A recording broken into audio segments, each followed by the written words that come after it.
تیار کنید تا که خوریم به مانند گرگ گرسنه شدیم. مثال من تنها زود یک گاو را در یک نشست میخورم. چی نگاه میکنید؟ در بین این دوتاز از گلویم یک لقمه هم نگذاشته است. برای این دوتازا باید پرقوت شد. برای پرقوت شدن باشد باید تناول کرد خانم آمینه. البته من زود یگان چیز تیار میکنم.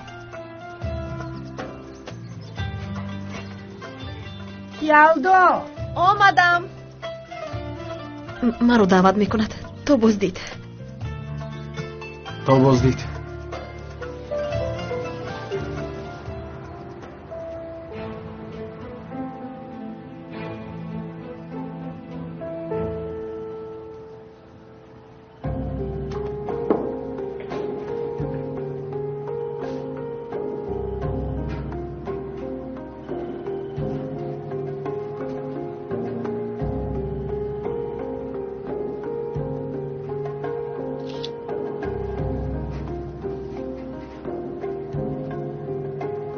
یگان ثبت کمی را پیدا نکردید که جای مرد را نشان دهد. یگان نشانه باید پیدا کنید. التماس کمتر زودتر. التماس.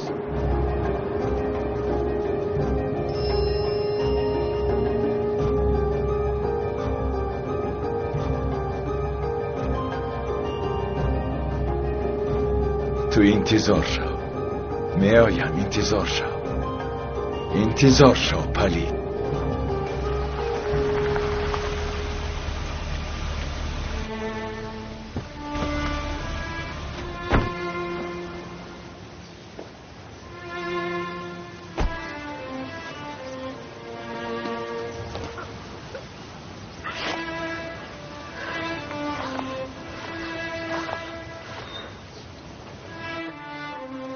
بیبی جان، اگر خودی حاضر نگوید که چرا اینجا آمدیم تا آوازم گرفتن داد میزنم. چرا اینجا آمدیم؟ چی؟ اینجا خانه پدرت است. برای آمدنت یگان سبب باید شود. بیبی مادرم کجاست؟ اکرم کجاست؟ باز چرا از من پنهان میکنی؟ کمی پس می آیم. تو حاضر به اتاقت رو. مادرت که آمد میفهموند. تا شما نفهمونید از جایم به هیچ جا نمیجنبم. به اتاقت رو گفتن چیچک. زود یک روی نکن. بیبیت رو زیق نکن.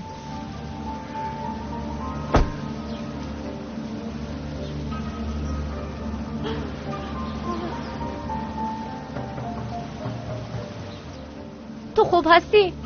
یگان چیز نشد؟ در حقیقت؟ خوبم. این همه بلاها چرا به سرمان می آید؟ هیچ دور نمی شوند. با پدرم گپ زدم. آوازش خیلی پروهم بود. دیگر چه خیلی شود حسرت؟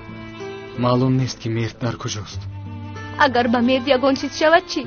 هیچ چیز نمی شود. خاطر نشو.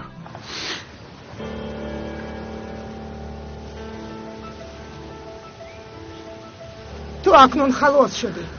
همین طور خورسندی کن. کمپیر، من سن و سالت را حرمت میکنم وگرنه چنان به دلم زده ای که از نزدم دور شو. به حرمت تو احتیاج ندارم.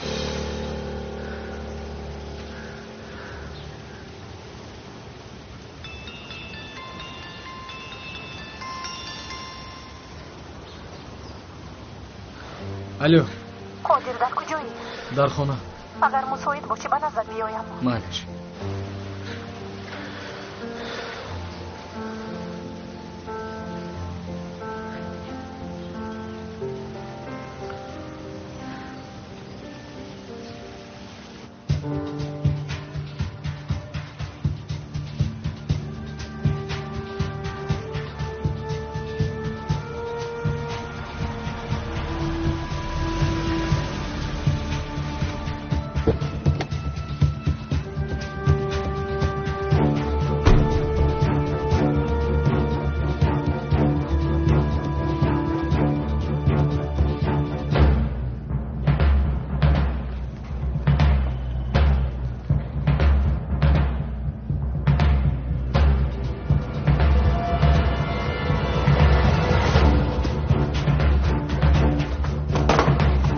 از بس که شما کاردار نشوید گفتید به محافظ خبر ندادم.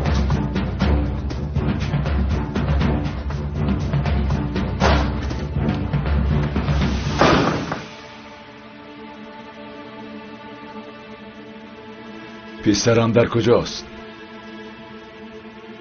مرد کجاست؟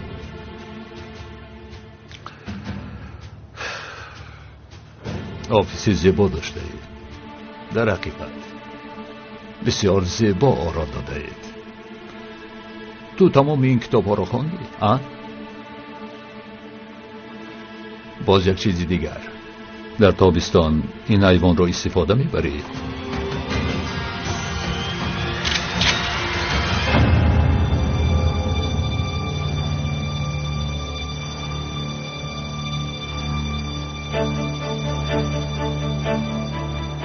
سلاحت رو پایان فرار. تو مرا کشته نمیتوانی. تو کسی را کشته نمیتوانی. برای چی میدونی؟ برای آن که تو آدمی ضعیف هستی. ضعیف. اقلا میدونی که برای چی ضعیف هستی؟ برای آن که تو عائله داری، زن داری، فرزند داری. کی میداند که این عائله بلای شیرین است؟ البته ما نمیدانیم. برای همین سلاح را پایان فرار. تو کلنگ را نکشیده هزارها مراتب فکر کرده ای اگر من این کلنگ را پخش کنم به قادر چی می شود؟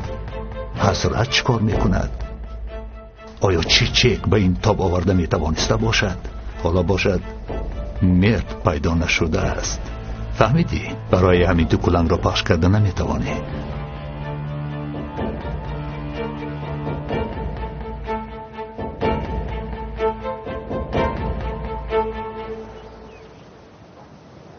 اگر میفهمیدیم که از تلفنت کی پیامک فرستاده است با یگان راهی آن آدم‌ها را پیدا میکردیم.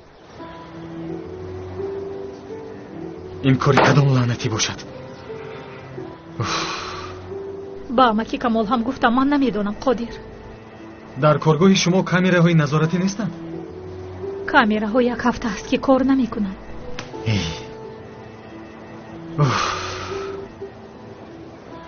چرا اینقدر عصبانی؟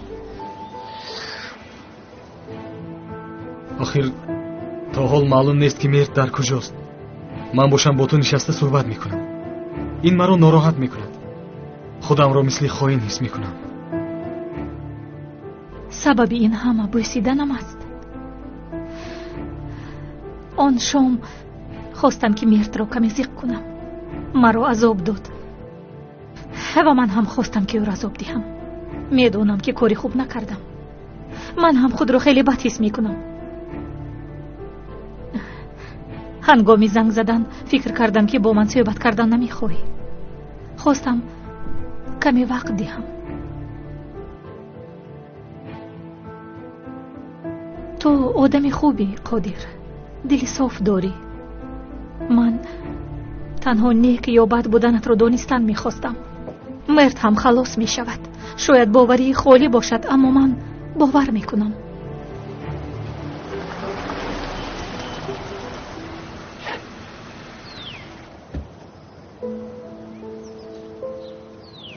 من میروم.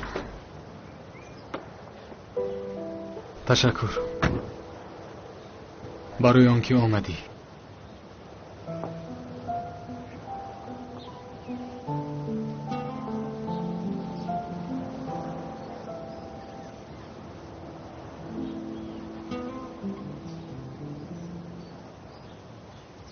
سراینده سرشار از روزهای عاشقانه و ترنمگری